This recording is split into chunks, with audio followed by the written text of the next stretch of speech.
కృషి ఉంటే మనుషులు ఋషులవుతారు, మహాపురుషులవుతారు. తరతరాలకి తరగని వెలుగవుతారు, ఇలా వేడుకులవుతారు.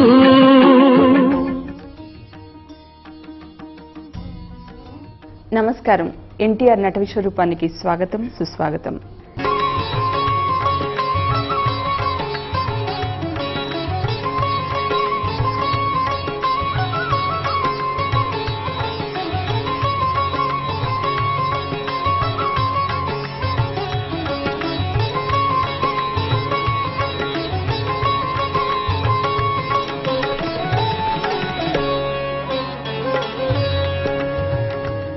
మనం ఇప్పటి వరకు అంటే 1976 వరకు ఎన్టీఆర్ నటించినటువంటి సాంఘిక చిత్రాల గురించి విశ్లేషణ చేసుకుంటూ వస్తున్నాం.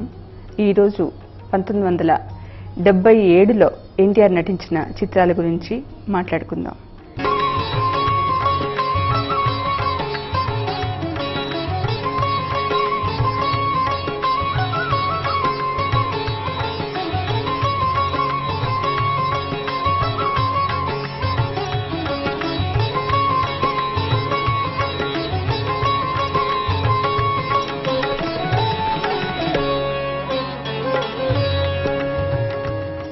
నమస్తే మేడం.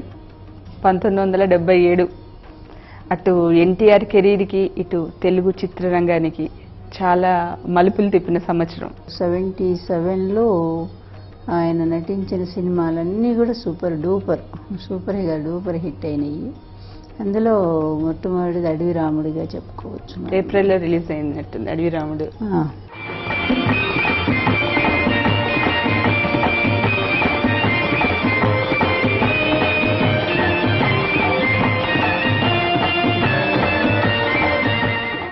తర్వాత జంజాల గారు మాటలు రాశారు ఈ చిత్రానికి.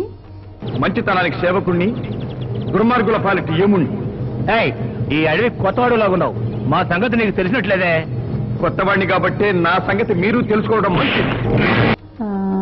తర్వాత సత్యనారాయణరాజు, సూర్యనారాయణ అని ప్రొడ్యూసర్స్. తర్వాత దర్శకుడు రాఘవేంద్ర.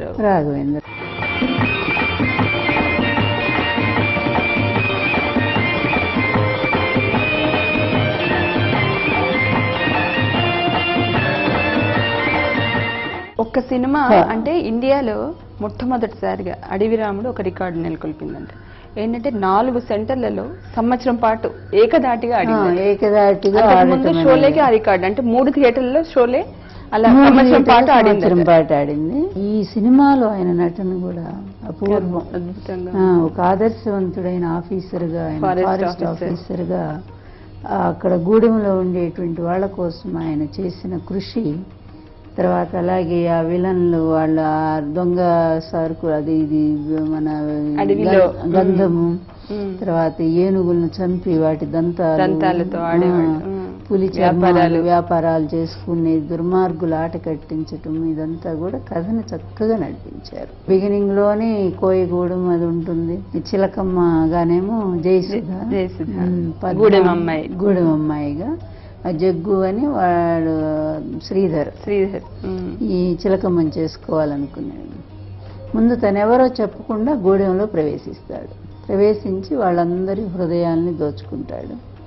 పాటలన్నీ కూడా ఉంటే అది కూడా ఒక అద్భుతమైన. ఇప్పుడు చదువు ఎందుకు లేదు, మీరంతా చదువుకోవాలి అని చెప్పి అక్కడ ఒక పాట, మంచి కృషి ఉంటే ఋషులవుతారు, మహాపురుషులవుతారు. మనిషై పుట్టినవాడు కారాదు మట్టి బొమ్మ, పట్టుదలే ఉంటే కాగలడు మరో బ్రహ్మ. కృషి ఉంటే మనుషులు ఋషులవుతారు, మహాపురుషులవుతారు. తరతరాలకి తరగని వెలుగవుతారు, ఇలా వేడుకులవుతారు. అందుకే కృషి ఉంటే మనుషులు ఋషులవుతారు, మహాపురుషులవుతారు. తరతరాలకి తరగని వెలుగవుతారు, ఇలా వేడుకులవుతారు. బాబు ఇక్కడ వీళ్ళు నాగభూషణం ఆయన కొడుకు చరిత్ర అడక్కు చెప్పించి అది ఆయన డైలాగ్. మనకే ఎదురు నిలిచే మొనగాడు ఒకటి తలెత్తాడు అన్న. చూస్తాను ఈ మిడిసిపాటు ఎంతకాలమో అది చూస్తాను. ఈ నాగరాజుతో ఆట అంటే నిప్పుతో చెలగాటమని తెలుసుకునేలా చేస్తాను. తీసుకురా. ఏమిటో అంటున్నట్టున్నావు? అడవి రాముడనే ఒక అనామకుడు మన మీద సవాల్ చేశాడని గంట నుంచి నేను అంటున్నాను, మీరు వింటున్నారు. రాస్కెల్, వాడిని నామరూపాలు లేకుండా చేస్తాను. మీరు మూవనండి. ఒక్క ఊయేం కర్మరా, అలన్నీ ఏక బిగిని అప్పగించగలను.